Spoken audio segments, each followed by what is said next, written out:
হবলে একো নাই জেলতো নাযায় বৰঞ্চ হিমন্তই ঘৰ এৰি আমাৰ মুখ্যমন্ত্ৰীয়ে ঘৰ এৰি তেওঁ বৃদ্ধাশ্ৰমত থাকিব লাগিব কাৰণ তেওঁটো মুখ্যমন্ত্ৰী এৰিব লাগিব গৌৰৱ গগৈ জেলত যোৱাটো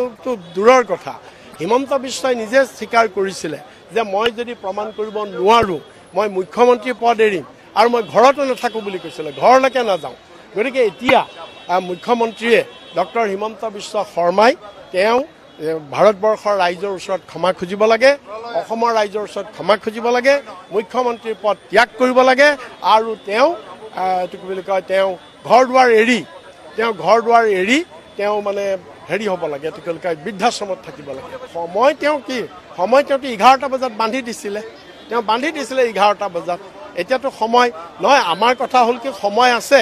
আজি গধূলিও দিব পাৰে আমাৰ স্পষ্ট কথা আজি নিদি কাইলৈ দিয়ে যেতিয়াই দিয়ে তেওঁ দিয়ক তাৰ কাৰণে আমি কোনো কেয়াৰ কৰা নাই তেওঁৰ হাতত একো নাই কিয়া কাৰণ আপুনি যি এসআইটি গঠন কৰিলে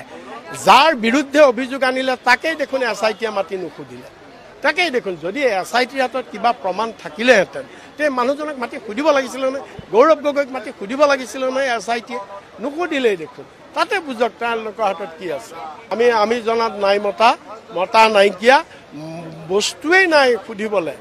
বস্তুৱেই নাই গতিকে কি মাতিব মইতো মোৰ প্ৰেছ কনফাৰেন্সত কৈয়ে দিছিলোঁ এসআইটিৰ লুকাষ্টেন নাই এসআইটি গেট আউট বুলি কৈ দিব মইতো কৈয়ে দিছিলোঁ সেইটো কথা হবলে একো নাই জেলতো নাযায় বৰঞ্চ হিমন্তই ঘৰ এৰি আমাৰ মুখ্যমন্ত্ৰীয়ে ঘৰ এৰি তেওঁ বৃদ্ধাশ্ৰমত থাকিব লাগিব কাৰণ তেওঁটো মুখ্যমন্ত্ৰী এৰিব লাগিব গৌৰৱ গগৈ জেলত যোৱাটো দূৰৰ কথা হিমন্ত বিশ্বই নিজে স্বীকাৰ কৰিছিলে যে মই যদি প্ৰমাণ কৰিব নোৱাৰো মই মুখ্যমন্ত্ৰী পদ এৰিম আৰু মই ঘৰতো নাথাকো বুলি কৈছিলে ঘৰলৈকে নাযাওঁ গতিকে এতিয়া